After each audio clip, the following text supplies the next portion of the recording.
Hello and welcome to the podcast. This is Ron's Amazing Stories.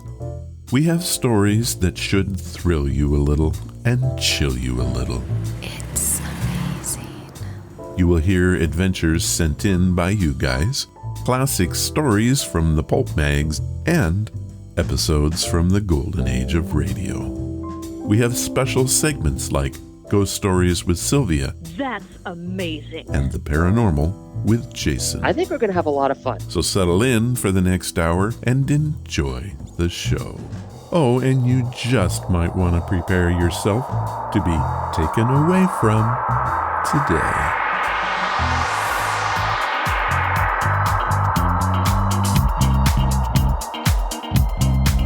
What's that you say? Welcome to the podcast. I have to say that I'm taking a break this week, but I just can't leave you guys without a podcast. But how can I do a good show without having to do a lot of work? And it came to me. Pull two stories from the world of classic radio and whiz bang boom, you have an exciting show. But which two stories? Well, how about two that play back to back in August of 1951 on the OTR series, Dimension X. I've always thought it strange that so little science fiction came out of old-time radio. If you think about it, it seems like it should have been a match made in heaven. Now, I'm not including the series that did well on weekdays and Saturday mornings. Shows like Buck Rogers and Space Patrol. I'm talking about shows that gave a full 30 minutes to the art. For whatever reason, these sci-fi series ran short and were often canceled before they could grab hold of a solid following. Some of the better anthology shows like Suspense or Escape did individual episodes, but it wasn't until the premiere of Dimension X did a science fiction series achieve broadband appeal. This show dramatized the work of such young writers as Ray Bradbury, Robert the Psycho Bloch, Robert Heinlein, Isaac Asimov, and Kurt Vonnegut. Dimension X was a very effective demonstration of what could be done with science fiction on the air. The problem was that it came so late that nobody really cared. The television captured the hearts and minds of folks, and radio was soon lost to time. The good news is that these stories are still with us today, and we can listen and enjoy them as they were meant to be. So sit back, relax, and enjoy these two classic tales from Dimension X.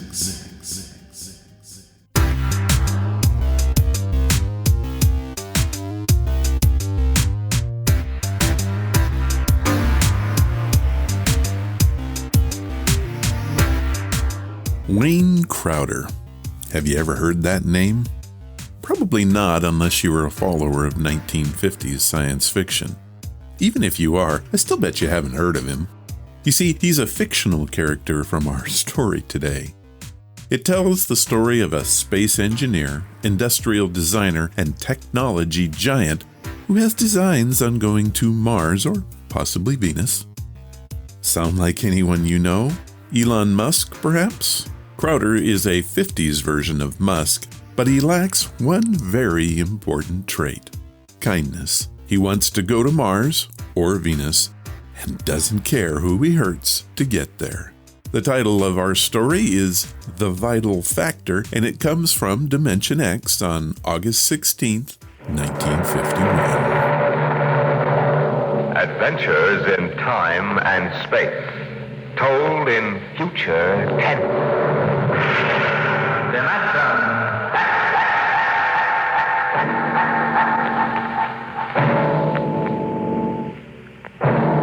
The National Broadcasting Company, in cooperation with Street and Smith, publishers of astounding science fiction, bring you Dimension X.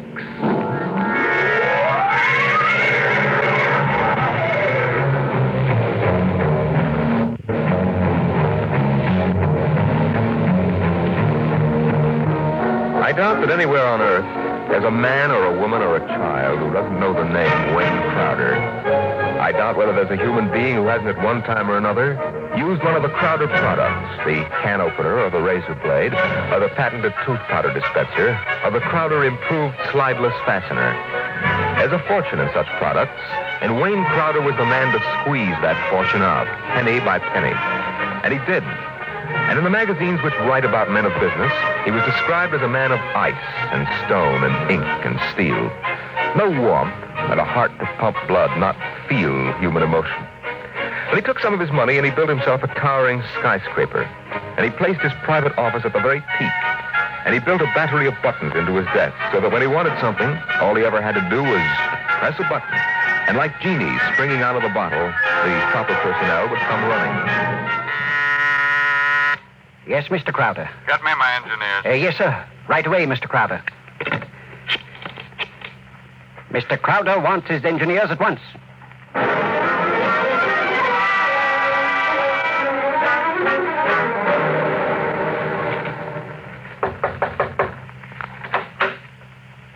Here are your engineers, sir. All right, close the door and get out. Now, gentlemen, sit down. Gentlemen, I hired you because you're the best engineers I was able to find. They tell me you can do anything. They tell me if there's a scientific fact known in the world, even if it was discovered 6 hours ago, you gentlemen are up on it. All right, I want to put that to work. Gentlemen, I want you to build me a spaceship. What? A spaceship, sir? That's right. I've decided that I'm going to be the man who gives space flight to mankind. Any questions? Well, I don't know, sir. We can design such a ship. That part's not too hard. The basic blueprint has been in existence for many years. The submarine is the model for the shape and the form, but... Yes? But we have no way of providing the motor to power such a ship. When the ship's ready to fly, there'll be a motor. Sir, I don't like to contradict you, but you see, scientists have been searching for a motor power for spaceships for decades now without success.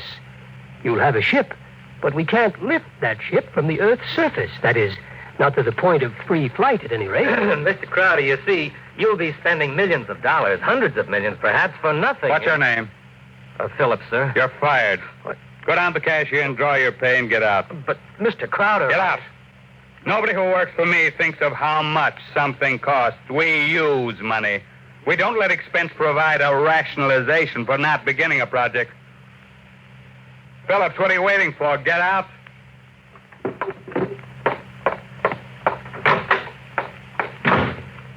Gentlemen, any other comments? The ship will be built, of course, Mr. Crowder. But the fact still remains. We can't power it. You design the ship. I'll find the motor for you. Where, sir? That's a fair question. The answer is, I don't know. But somewhere in the world, there's a man who does know the secret. Long before Henry Ford, there was Leonardo da Vinci. And long before him, there was Archimedes. And long before him, there was some Stone Age genius who invented the wheel when the only thing the mob could conceive was dragging things around on their backs. I want that motor. And I'll root out the man who has the theory which will let us build it. I'll find him. Money will be available to him, an organization, my backing, and we'll get what we want. You're going to be plagued with a host of crackpots, sir. Obviously. So it's going to be your job to separate the wheat from the chaff. But anyone who shows up with a promising idea, no matter how fantastic it sounds, is going to have a chance to show what it can do. How quickly do you want this done, sir? Yesterday. Yes, sir. Anything you need. Well, Mr. Crowder, we'll need construction yards, sir, and certain machinery, and a great many materials, of course. A labor force. Get them. Send me the bills. I don't want to be bothered with minor details. Yes, sir. One more thing, sir. Phillips, sir. Yes? We need him, sir. He's a top man on electronics. He's a vital cog in our team. I don't want Phillips working for me. That's clear, I hope. Who else in the country knows what he does? Not one in this country, sir. There's a man in Asia, though. Get him. We've tried before, Mr. Crowder. He's working on an important project for his country. I'm not concerned with details. Now get that man, pay him what he wants, but get him. Sir, you don't understand. I understand, man. If this man quits his job, that whole project will collapse. It means the welfare of many people, millions of people in his country. And he has a high sense of patriotism. By that sense of patriotism. Now, that's all. I don't want to see you again until you have a report of work in progress. Yes, sir.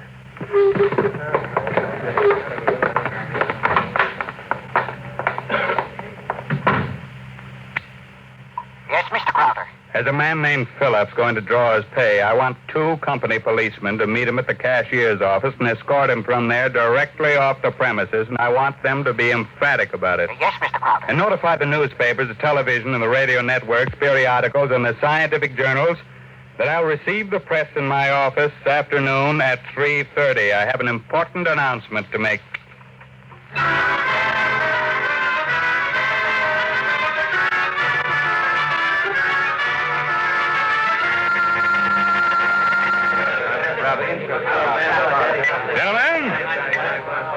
Gentlemen, now you can finish your drinks later.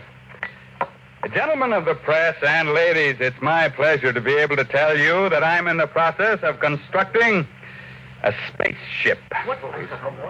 Any questions? Did you say a spaceship? That's right. That's what I thought you said.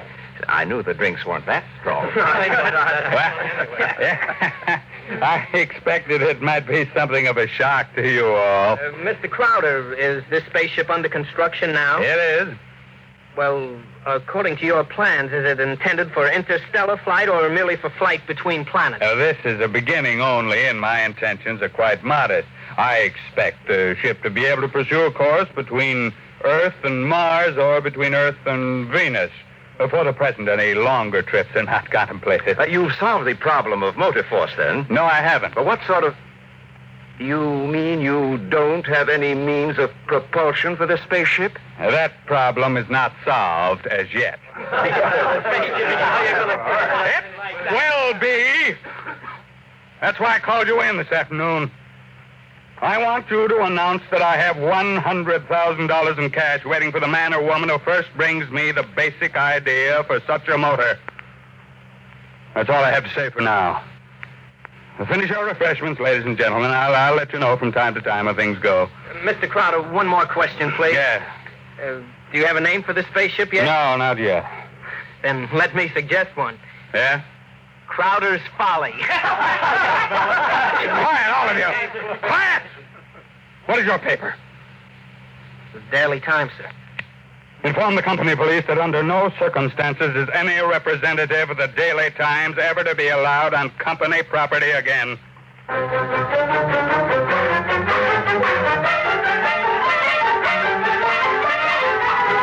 Wayne Crowder is offering $100,000 to any inventor who can produce an engine capable of driving a spaceship. Wayne Crowder is offering $100,000 to any inventor who can produce An engine capable of driving a spaceship.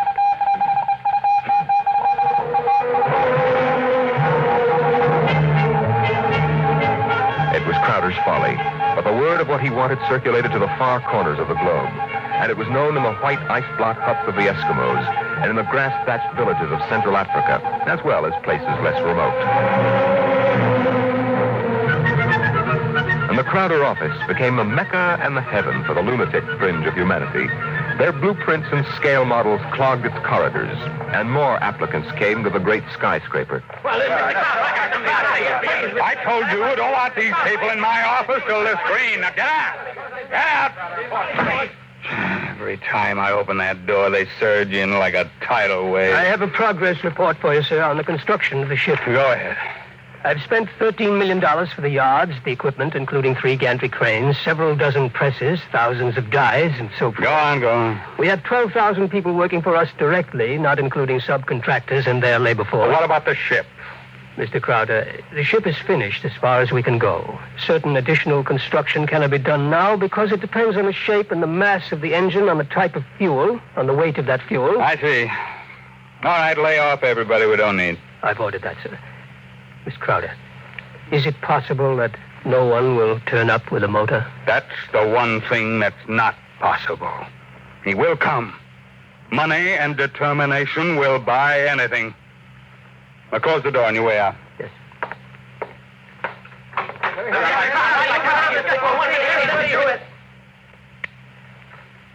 Order the proper department to put a name on the forward end of the ship. I want letters in pure gold 1 foot high. The name of the ship is Crowder's Folly. Get it done today.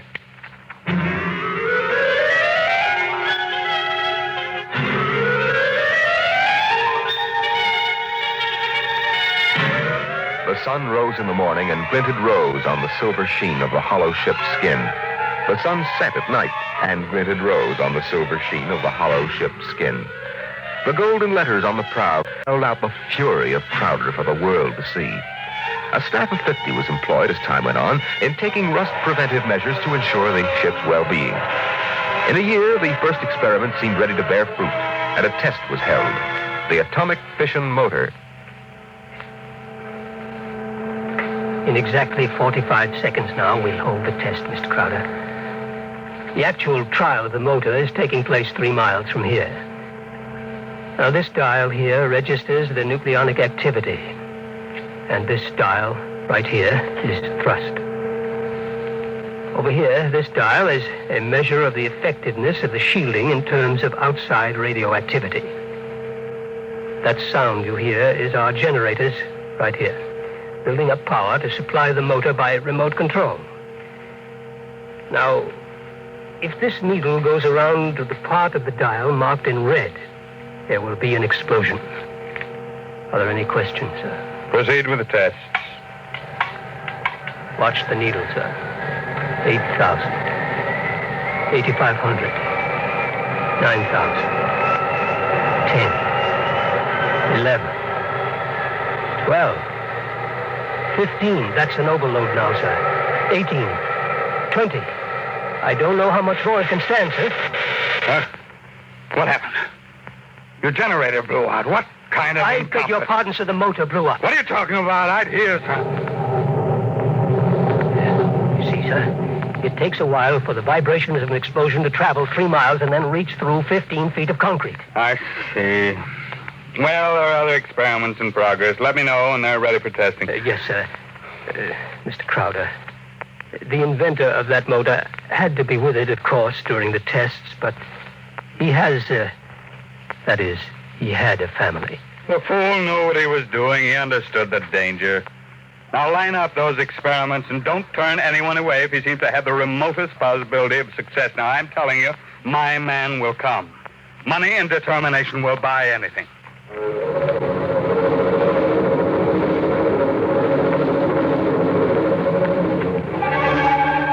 And strangely enough, Crowder was right. Because one day there came to his office a stranger, a small man. He looked even smaller in that tremendous room.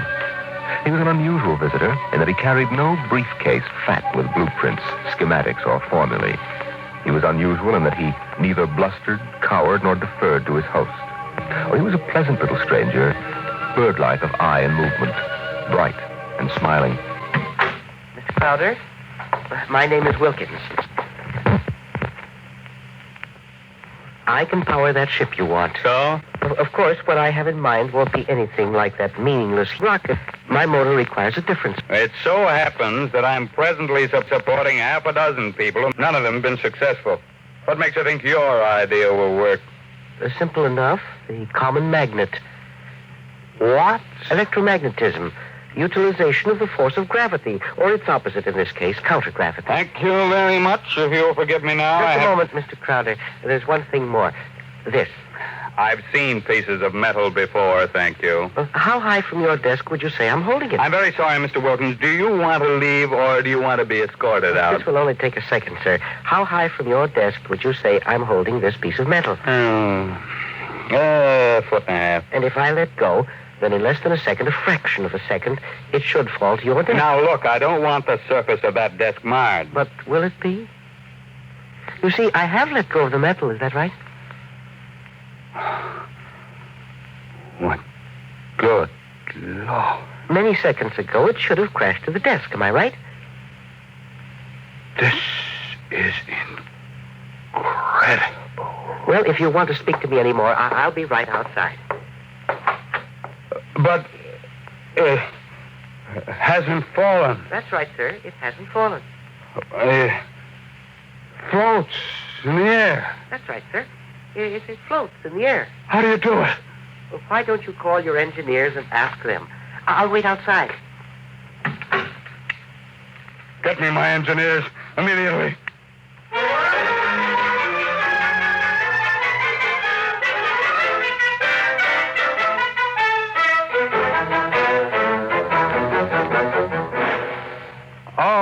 right, Mr. Wilkins. You're quite right. This piece of metal is apparently counter-gravity. My engineers can give me no explanation. Thank you, sir. What do you want? I want to build a spaceship using this material. No great expenditure, 1/100th of the cost your behemoth sitting out there in your building yard, and 3 other things. Workshop, expert mechanical assistance, and an answer to one question. What is the question? Why do you want so much to build this ship? Frankly, because I love power. Because I'm ambitious. I want to be the master, not only of one world, but of worlds. That's an honest answer. And that's as far as your thinking goes. What else is there? But there's my answer. I want to leave this planet and go to Mars. Because there are strange wonders there. Because there will be scarlet sunsets over barren wastes. And in the star-strewn night, the thin, cold air of a dying world stirring in restless sighs across the valleys of the dry canals.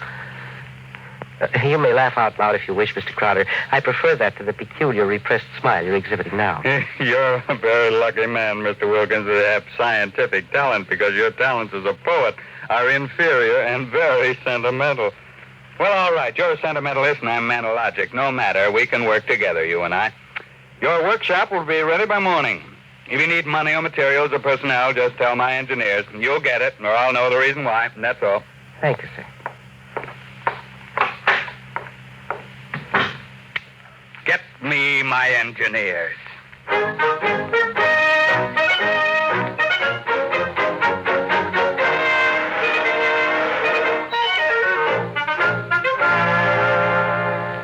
Yes, Mr. Crowder. Now, we have 50 men working on preserving that useless hulk out there in the construction yards. Lay them off. Now, how many others? But the ship will deteriorate if we do that, sir. Let it rot. Lay them off. Yes. Now, how many other employees are still working for us on the project? About 3,000, sir, including the people working on experimental motors. Get rid of them. But, sir... Get rid of them. Well, Mr. Crowder, I never thought you'd drop this project. You were so adamant on it. I'm not dropping anything but dead wood. You saw what Wilkins had to offer. He's my man, and the rest is junk. Mr. Crowder, he might fail. We ought to have a minimum of protection against... I say he won't fail. Yes. You just lay everybody off that isn't needed. Give him 2 weeks' pay and my thanks for a thankless job well done, that's all. Yes, sir. I'll get it done, sir. What, a year's work? Yes, and 10 years or 20 years, now do the same thing. That's why you're an engineer and I'm an executive. That's why you work for me, because when I have to, I can be ruthless with my own mistakes. What are you waiting for?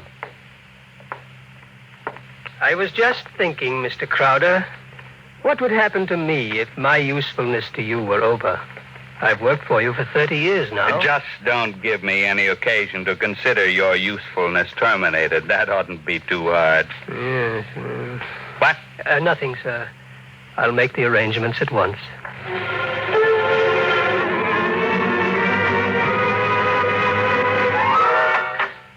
Who are you?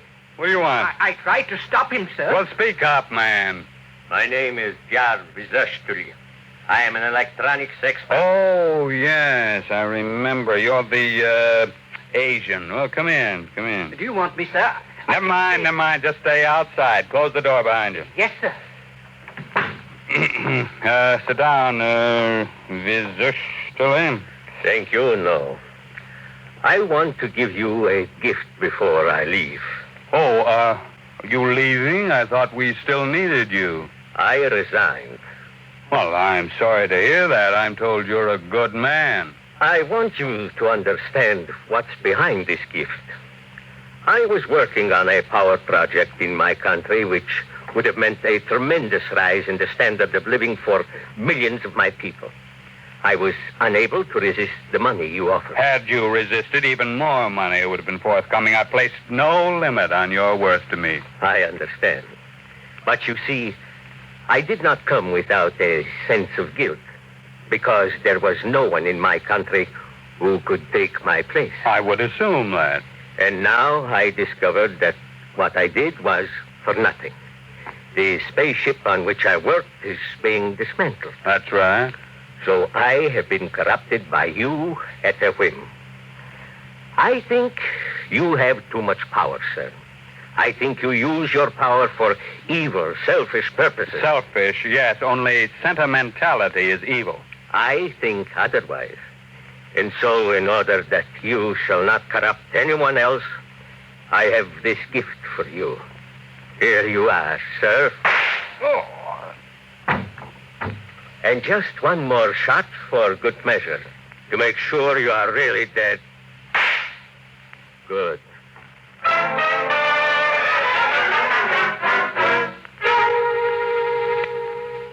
There's a man on his way out by the name of Bizustoli, an engineer. He's not to be molested. He probably won't stop at the cashier, so I want a check for 6 months' salary in advance mailed to his home address. The man showed a certain quality of ruthlessness, which is deserving of recognition.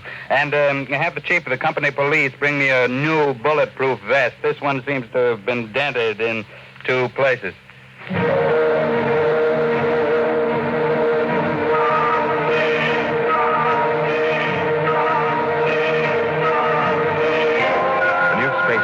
According to Wilkins' plans, as executed by Crowder's engineers, was finished within 4 months. It was small. It was shaped like a disc. It gleamed brightly, even in the smoky haze of an October sunset. Inside, Crowder and Mr. Wilkins, in a small cubicle at the heart of the machine, were surrounded by many instruments of a complicated nature.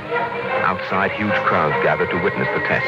They stirred and murmured, waiting restlessly, as inside the control room of the craft, Wilkins installed the final secret part he had not revealed to those who built his driving apparatus. Well, Wilkins, what's holding us up? Nothing now. Or sentiment, perhaps. What? A wish to look once more on Earth's familiar scenes. Here, now the screening is removed. Look at the people out there. Never mind looking out there. Let's leave that thing closed. You're a sentimental fool. Or are you afraid? Or did you decide at that last minute that your invention won't work? It will work. Oh, sit down, Mr. Crowder. And do me a favor. When I press this button, will you please press the button on the arm of the chair you're seated on? I'll tell you when. Turn on your motor. I want to hear its roar and feel its tug as we cut loose from Earth's gravity and fly outward into space.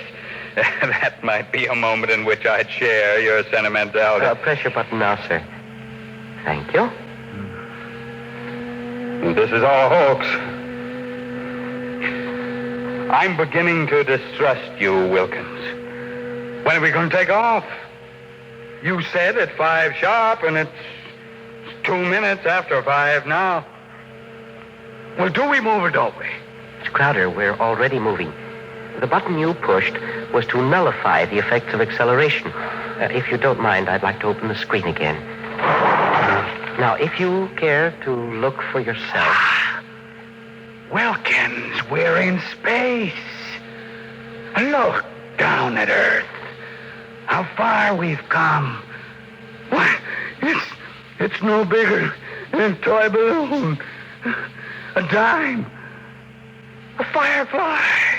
Man, Wilkins, you've done it. Yes. I swore to be the first man to conquer space, and I've done it. It's a triumph of power and ambition. And sentiment. No, blast sentiment. Your maudlin dreaming would have died unborn except for me. I made this possible, Wilkins. Don't ever forget that.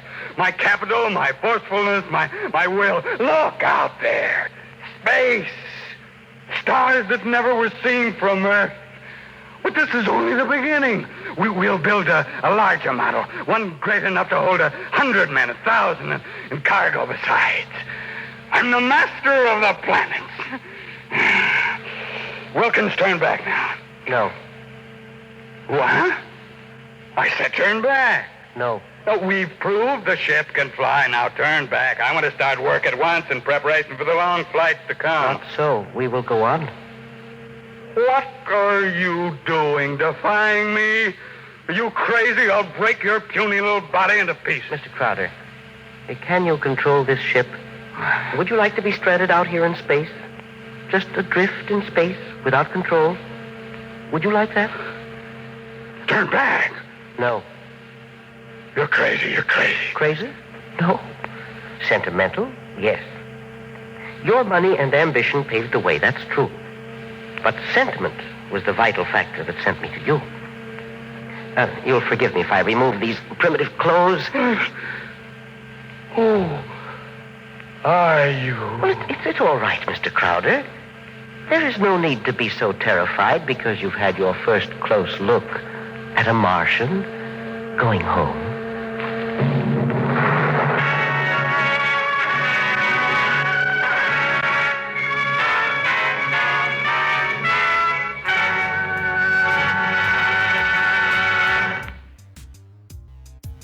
So what'd you think of that story?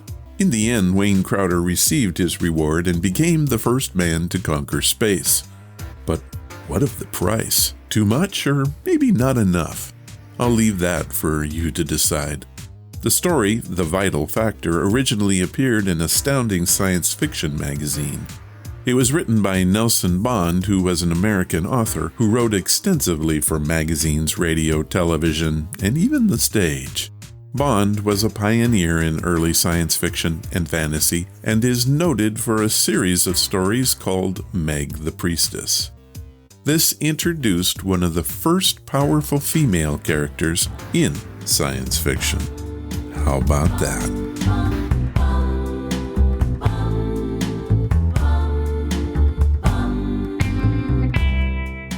This next story from Dimension X is titled, strangely enough, Untitled Story. This one was written by Frank M. Robinson. Frank wrote it while he was in the Navy aboard a ship stationed in Korea. He sent the story to Astounding Science Fiction magazine, expecting the editor to give it a title. Instead, it was published as Untitled Story in September of 1950. The tale was so well received that it was then scripted for radio in 1951, and they kept the title. Funny how things work out. Here is our second OTR story, titled Untitled Story, and it first aired on August 23rd, 1951.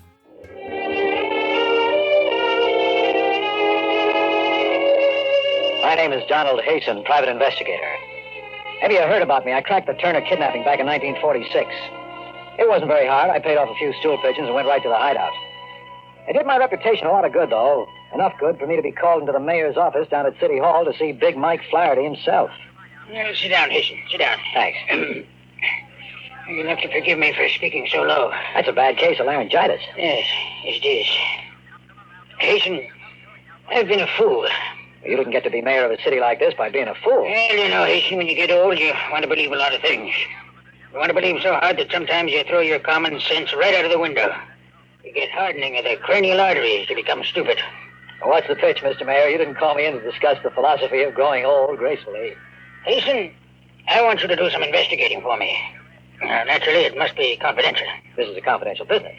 All right.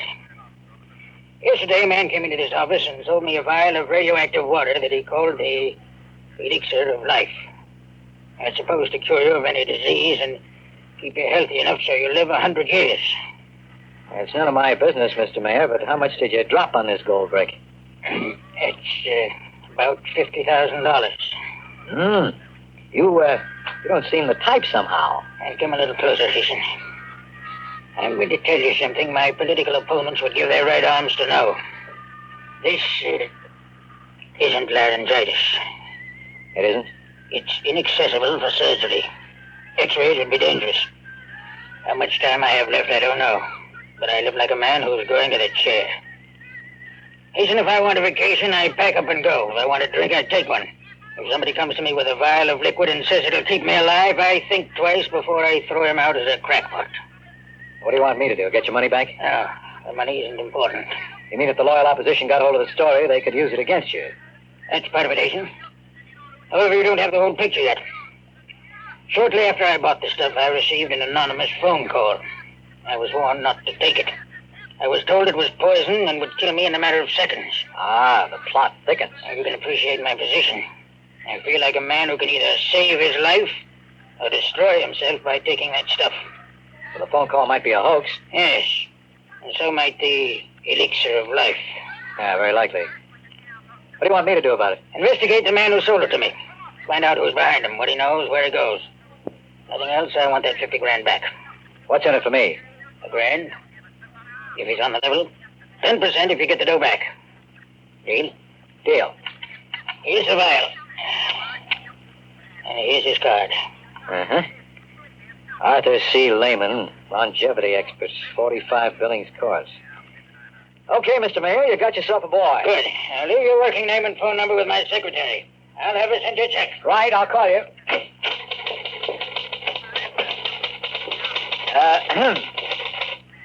You were in there a long time.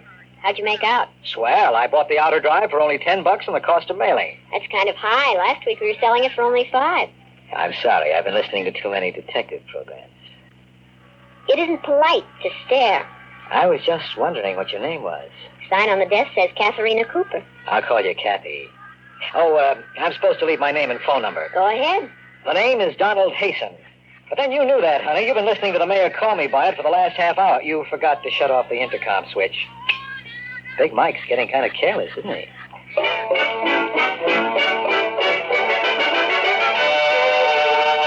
The look on her face said she was feeding me to the vultures piece by piece.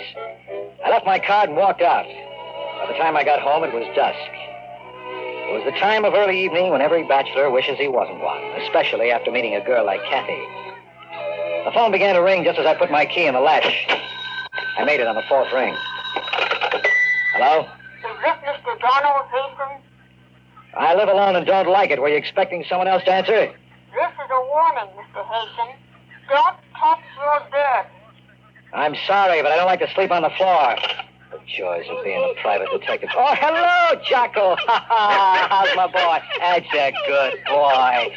Oh, Jocko, be glad you're not a private detective with all kinds of crackpots calling you up and trying to get your goat. Nice boy. Sometimes I wish I had shaggy ears like you so I couldn't hear them. Come on, boy, come on. In the bedroom for a change or something coming. Matter, boy, you want to go out? Well, you just wait until I sit down here and get these shoes. Hey there, don't jump on that bedspread. Now, you know better than that. Jocko!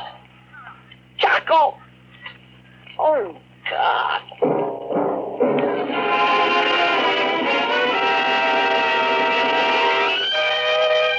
The bedspread closed on him the way a Venus flytrap closes on a fly.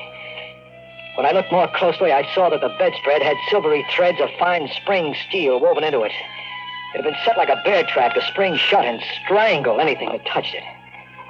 Somebody wanted to get rid of me pretty badly, somebody to whom I had suddenly become very dangerous. Instead, they got Jocko.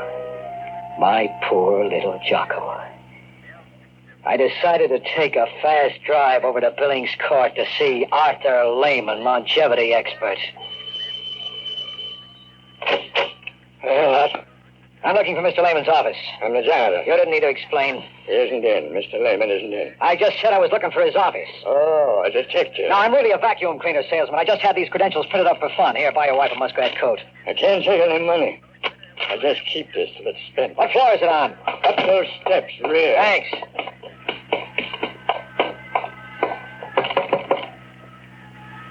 Well, let's see now. I ought to have one that fits this.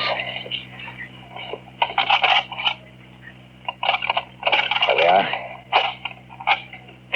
Now, there should be a light switch somewhere. Let's see if I can... Perhaps I can be of assistance. Looking for someone?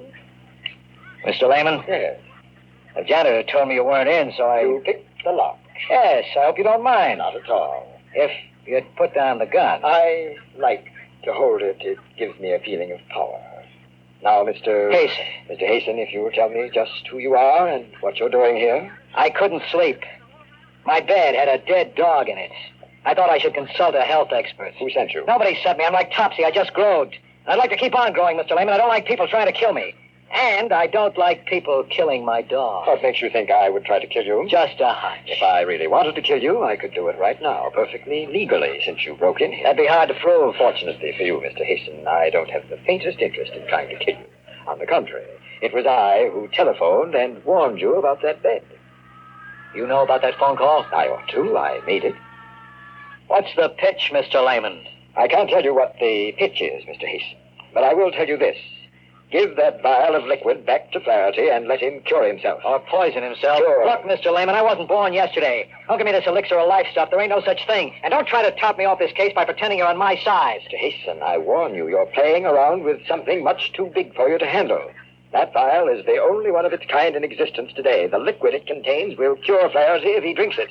You know, I've seen lots of carnival men peddling flukum and ink sticks, but you're good. You almost convinced me. Almost, but not quite. You're a very stubborn fool, Mr. Hasen. Give back that 50 grand and I'll become very unstubborn. I have a suggestion. I'll bet you do. Why don't you siphon off the tiniest drop of that elixir and have it tested on, say, a rabbit? Then, if it's non-poisonous, you can go back to Flaherty and have him drink it. And while we're proving it's Carmel water, you're on a fast boat to outer Mongolia with 50 G's. Come with me. Where to? A reputable biological laboratory, any one you choose.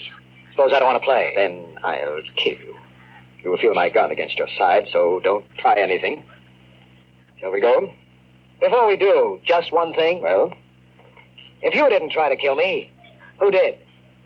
Who else knew about it? Nobody. Nobody except Flaherty, you, me, and Flaherty's secretary. Shall we go, Mr. Hasen?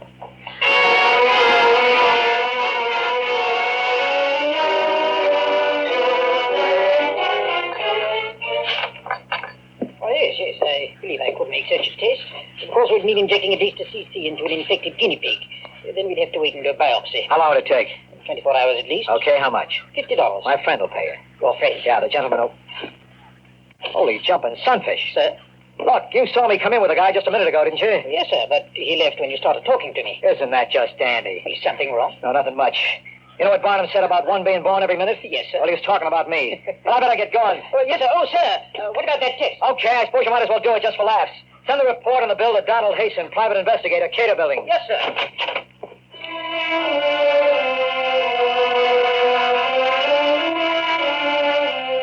I knew there wasn't much point in going back after Lehman. He was probably well on his way by this time. It was an all-around phony story from beginning to end. But still, somewhere, hanging around the edges of my brain, was a funny kind of hunch. If Lehman had wanted to kill me, then who called me up to warn me? Lehman himself? Why? It didn't figure. I stopped to look up an address in the phone book, and then I invested 10 cents.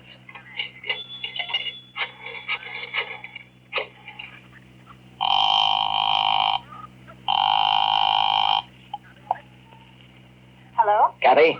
Yes? This is Sherlock. Oh, I'm glad Glad?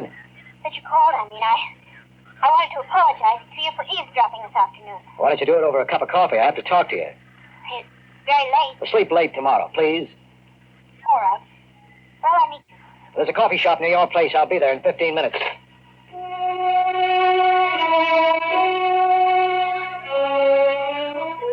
She came in wearing a blue nylon dress and a short gray jacket. They went real well with her blue eyes and soft blonde hair. She seemed genuinely happy to see me. It threw me for a few seconds. And then I reminded myself I had already won the P.T. Barnum Award once that night. Sit down, Kathy.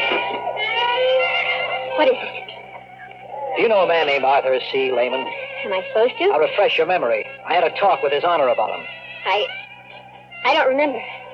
Look, I used to have a little Scotch terrier named Jocko. We liked each other. He used to lick my hand. All I want to know is, are you mixed up in it? What goes on?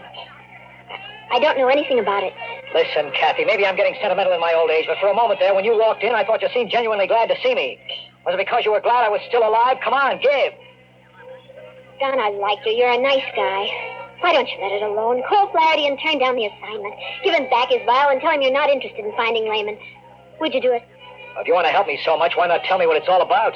I can't. I'd like to, but I can't. I've told you too much already. Somebody's got you real scared, honey. Who is it? You're too nice a girl to be mixed up in this garbage with a guy like Lehman. Come on, tell me. I can't.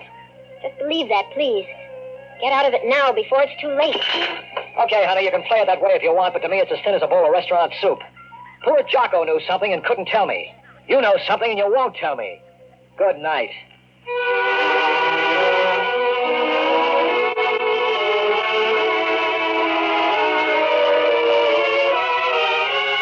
I didn't go home. I spent the night in a local YMCA, and I didn't sleep very well. It went around and around in my brain like a squirrel in a cage, but it didn't add up to anything when it came out. In the morning, I went straight to my office and locked myself in with a bottle of gin. By 10 o'clock, I had decided to quit the job, but before I could call Flaherty and tell him, the phone rang. Go ahead. Mr. Hasen. You got it. This is Dr. Gregory, the Bayside Biological Laboratory. If you want the It money... isn't about the money. What's up? Mr. Hasen, do you have the formula for that serum you gave me? No, I know a guy who might, but he's in Outer Mongolia by now. Why? Well, I've never seen anything quite like it. I don't know if it was just a freak of fate or What not. happened? Well, that pig, that diseased guinea pig, Mr. Hasen, well, it completely recovered in 12 hours. Not only that, Mr. Hasen, but there is not a trace of the malignancy. That pig looks healthy enough to live another 100 years.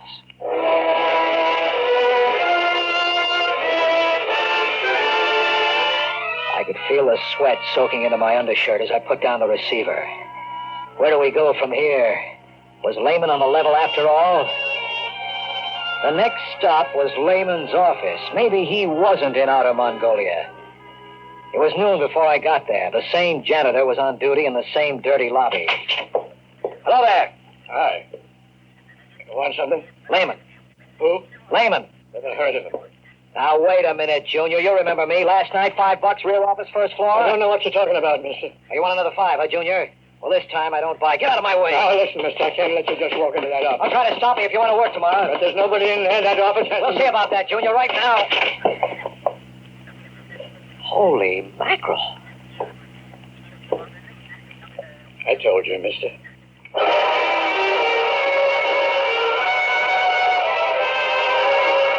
The room was bare.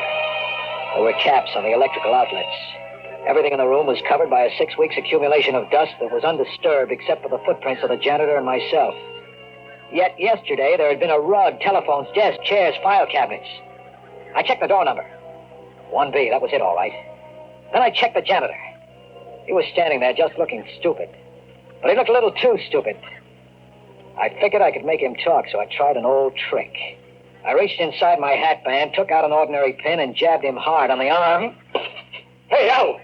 What's the big idea, mister? Sit down, Junior. Sit down over here on the window ledge. Okay. Now, listen, I don't know anything. Maybe you saw something like this in the movies, Junior. There's this guy, see, a killer. And he sticks another guy with a needle that has a slow poison on the end of it, like I have, right in this little glass vial. See it? And only this killer has the antidote. If the other guy doesn't talk, it's curtains in 1 minute. If he does, the killer will give him the antidote. Okay, Junior. Talk. Well, I don't believe you. There's no poison in that pin. It's a joke. It's up to you, Junior. Don't you feel something different, though? Feel your heart speed up a little from the poison? Now, listen, I don't know anything. It makes you sweat, too. When it reaches the brain, that's when it really begins to work. You got 30 seconds to spill. Otherwise... Please. 25 seconds. Okay. He was here. He gave me $100 to forget it. He rented the office only a couple of days ago, and then last night he said he was moving out. Said I shouldn't mention to anybody that he'd been here. And now our lady was gone. Files, furniture, and all. Don't know how I moved all that stuff out so fast. Now, that's all I know. Honest, that's all I know. Now, for God's sake, mister, give me that stuff. Don't let me just croak. I feel it. Relax, Junior. There was no poison. You're all right. A trick. Yeah, a trick. Thanks for the information. A trick? To trick me. He said he'd kill me. Thanks again.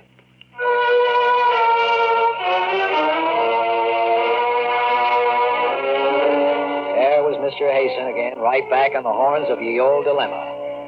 The only thing I knew for sure at this point was that the serum was apparently not poisonous. And since my client was most concerned with that, I made my next stop the office of His Honor, Mayor Big Mike Flaherty.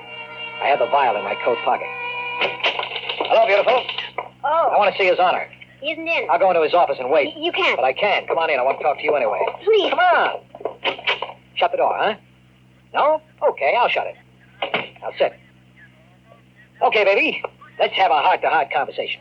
I see you didn't listen to my warning. No, I didn't. What's more, I found out that this Lehman character is on the level about the serum. It works.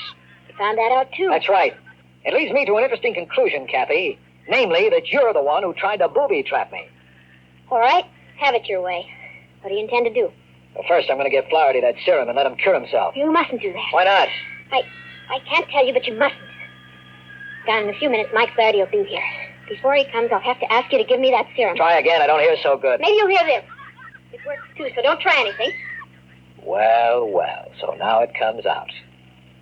Okay, Kathy, if you want to play that way, go ahead. Give me that serum. Why don't you shoot? I warn you, I may have no choice. Give it to me. pull the trigger, baby. You're weakening. Don, please, don't make me kill you. Please. What is it, baby? True love or just weak in the knees? Oh, You better hand me that gun. oh, Don, what can I do? I'm so mixed up. Yeah, that's better.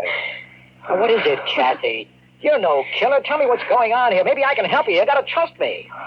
No, I can't, Don. Believe me. I want to, but it's against the prime injunction. The what? Oh, you wouldn't understand. There's no way I could make you understand. Only believe me, Don, that I love you. You mustn't let Lehman succeed in giving that serum to Mike Flaherty. The consequences would be unimaginable. You know, Kathy, if you had come to me and leveled right at the start, maybe we could have worked something out. Maybe I'd be listening to you now. But you're a little late because I just heard Big Mike come into the outer office. He'll be here in a second. Don't, please. Come in. How do you do? Lehman. I see she's been trying to get the vial from you, Mr. Hasen. I was afraid of that. I came over to make certain that Mr. Flaherty is permitted to drink the serum. Well, that's very noble of you, Lehman, but I don't quite understand it. You have your 50 grand. What do you care whether Mike Flaherty lives or dies? Mr. Hasen, if Mike Flaherty dies, the opposition candidate will win the next election. That means a new political party will come into dominance in this city. The next president will be a representative of that party. I am most anxious to see that does not happen. The entire future of our country, indeed, the history of the world, would be affected by it. He's telling the truth, Don. But events must be allowed to take their normal course. Don't listen to her, Hasen. She's tried to kill you once. She'd do it again. You know I'm telling the truth about that serum. She wants to see Flaherty die. Go ahead, ask her. It's true, isn't it, Kathy? You want Mike Flaherty to die. You don't understand. Listen, I'm getting pretty fed up with being told I don't understand. Understand what? I understand that in the past 24 hours, somebody's tried to kill me. I understand that Lehman's serum will cure a guinea pig and probably a human. I understand that unless I'm completely insane, the entire contents of Lehman's office vanished in a few minutes. I understand that you two seem to be more concerned with some nonsense that's going to take place in the future than... Good. Holy smokes. Oh, no, it's too fantastic. It's just too fantastic to even think about. Something troubling you, Mr. Hasen? Perhaps I can help you. Perhaps you can, Lehman. I'm going to ask you just one question. Very well. When are you from? That does it, doesn't it, Mr. Lehman? I've guessed your game. I'm afraid you have, Mr. Hasen. I am, as you surmise, a traveler from the future. And since you've stumbled upon it, perhaps Miss Cooper here would like to fill in her part of the story. But before she does, up your hands, both of you. Higher. Don't move. I'll take that gun, Mr. Hasen. Now, Miss Cooper, you may enlighten our backward friend. Go ahead, Kathy. Both Lehman and myself are from the future, Don. Why didn't you tell me? I couldn't. The prime injunction to time travelers is never to reveal their identity. The penalty is death. Since you've guessed it as we feared you might, there's no point in trying to conceal anything further. Go on. Mr. Lehman's a fugitive from the era in which we live. Using one of our time machines, he came back to your time. And he sought to change things so that he'd be in a position of great power in the future. How do you figure to do that? If Flaherty lived long enough, he could dominate the political picture in America. You're almost right, except in one detail, Miss Cooper. Flaherty will not survive. He will live only long enough to gain a position of political dominance. Then I will remove him, and my own ancestor will take over the reins of power, leaving them eventually to me.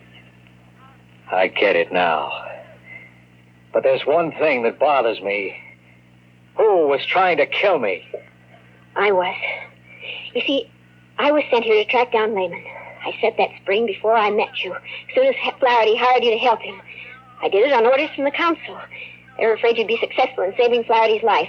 Then, unfortunately, I fell in love with you and couldn't go through with it. I called and warned you. You took credit for that, Lehman. I wanted to enlist you on my side, Mr. Hasen. However, it makes little difference at this point, since you know the entire story. I have little choice now. Do you think you can get away with this? I believe I can, Mr. Hasen. There are two of us here who know your plans. By the time Mr. Flaherty returns to his office, there will be only one, myself. Goodbye, Mr. Hasen. It has been a pleasure. Not without a fight, you...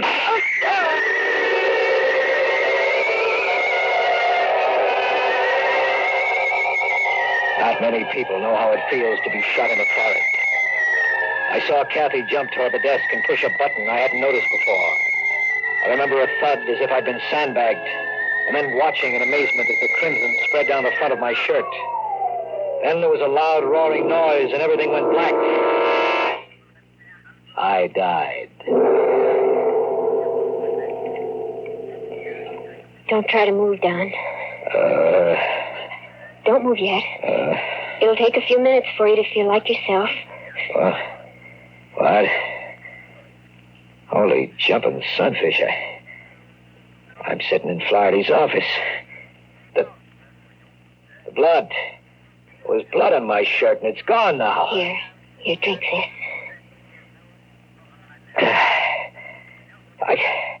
I don't understand it. Have I been dreaming? Is the whole thing nothing but a nightmare? Well, it seemed so real that there was a man named Lehman. He pointed a gun at my head and shot me. I felt it. I tell you, I felt it. Don, listen to me. Listen carefully. There isn't much time. And please, darling, please, this time, believe me. Listen. Go ahead. You were in this room. Lehman did shoot you. He killed you. You're insane. No. What he didn't know was that this office is a time machine. We rigged it that way, hoping to trap him here and take him back to future time. When I saw he was about to shoot you, I jumped to the switch that sets the machine into reverse. We went back into the past, before he killed you. That's where you are now. It's only a few minutes before Lehman is going to knock on that door and come into the office. But it's too fantastic to believe, Kathy. It's true. What can I do? Break the vow. Break it now before Lehman gets here. And then, when he comes, get the jump on him. Since you're the one who went back in time, you'll remember, but Lehman won't. What'll happen to us? We'll appeal to the council. Perhaps they'll let us stay together. I can't make my brain believe this, Kathy. You must, Don. Don, for our own sake, for the future's sake. Break the vial now. In a moment, it'll be too late. Well, I don't know, Kathy. Clarity, his life depends on this little glass bottle. Don, please. It's Lehman. Don, you've got to decide now. Now, quick. Thank God. Come in, Mr. Lehman. We're ready for you.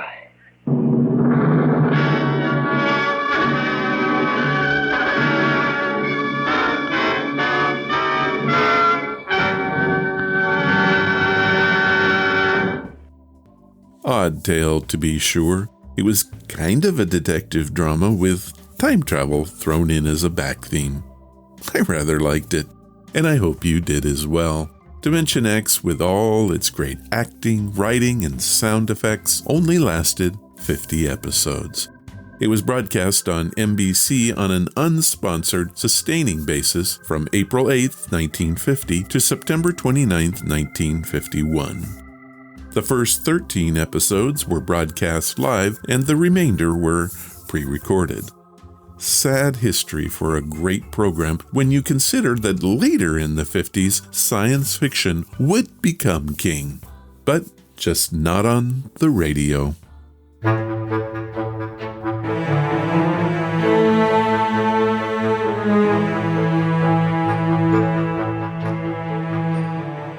That was episode number 449, and I hope you enjoyed hearing 2 OTR episodes. I plan to do this when I need a break. Next week, everything is going back to normal. If you want to follow the podcast or the blog, head to ronsamazingstories.com. There you will find any of the links I mentioned and how to contact us. Do you want to help the show? The best thing you can do is to tell your friends all about it, and please leave reviews or feedback wherever you listen. Clicking that follow or like button makes us grow. Thank you for listening, and I hope you come again to find out what are Ron's Amazing Stories.